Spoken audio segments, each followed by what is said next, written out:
Big boss Malayalam season 7 വിന്നറായിട്ട് ലാലേട്ടൻ അനുമോളുടെ പേരാണ് പ്രഖ്യാപിച്ചത്. ഈ പ്രഖ്യാപന നിമിഷം തന്നെ സോഷ്യൽ മീഡിയകളിൽ വലിയ ചർച്ചകൾക്ക് വഴിവെച്ചു. വിന്നർ പ്രഖ്യാപനത്തിന് പിന്നാലെ തന്നെ ക്യാമറ അനുമോളുടെ അടുത്ത സുഹൃത്തുക്കളായിട്ടുള്ള മസ്താനിയും ജിഷിനും നെവിനും വേദലക്ഷ്മി എന്നിവരുടെ പ്രതികരണങ്ങളിലേക്ക് ഫോക്കസ് ചെയ്തു. ഇവർ സന്തോഷഭരിതരായിട്ട് അനുമോളെ കെട്ടിപ്പിടിച്ച് അഭിനന്ദനങ്ങൾ അറിയിക്കുന്ന ദൃശ്യം പ്രേക്ഷകർ ആവേശത്തോടെ സ്വീകരിച്ചു. എന്നാൽ അതേസമയം ചില മത്സരാർത്ഥികളുടെ മുഖഭാവങ്ങൾ സോഷ്യൽ മീഡിയയിൽ വലിയ ചർച്ചകൾക്ക് കാരണമായി.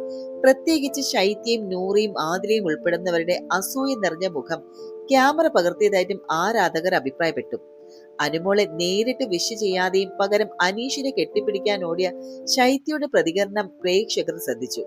അനുമോളുടെ വിജയം ചിലർ ബിൻസിയുടെയും ശൈത്യയുടെയും തന്ത്രങ്ങളുടെ ഫലമാണെന്നുള്ള വാദവുമായിട്ട് മുന്നോട്ട് വന്നിരുന്നു. എന്നാൽ അതേസമയം അനുമോൾ ആരാധകർ പറയുന്നത് ഹെയ്റ്റ് കൊണ്ടാണ് അവൾ വിജയിച്ചത്, അതാണ് അവളുടെ ശക്തി എന്നതാണ്. എന്തായാലും വിവാദങ്ങൾക്കും വാദങ്ങൾക്കും നടുവിൽ അനുമോൾ വിന്നറായി കിരീടം ചൂടിയപ്പോൾ അവളെ സ്നേഹിച്ചവരുടെയും പിന്തുണച്ചവരുടെയും സന്തോഷം മാത്രമാണ് ആ നിമിഷത്തിൽ വ്യക്തമാകുന്നത്. മറ്റെല്ലാവരും മുഖമൂടികളില്ലാതെ തന്റെ യഥാർത്ഥ വികാരങ്ങൾ പ്രേക്ഷകരുടെ മുന്നിൽ പ്രകടിപ്പിച്ചു എന്ന് ആരാധകർ പറയുന്നുണ്ട്.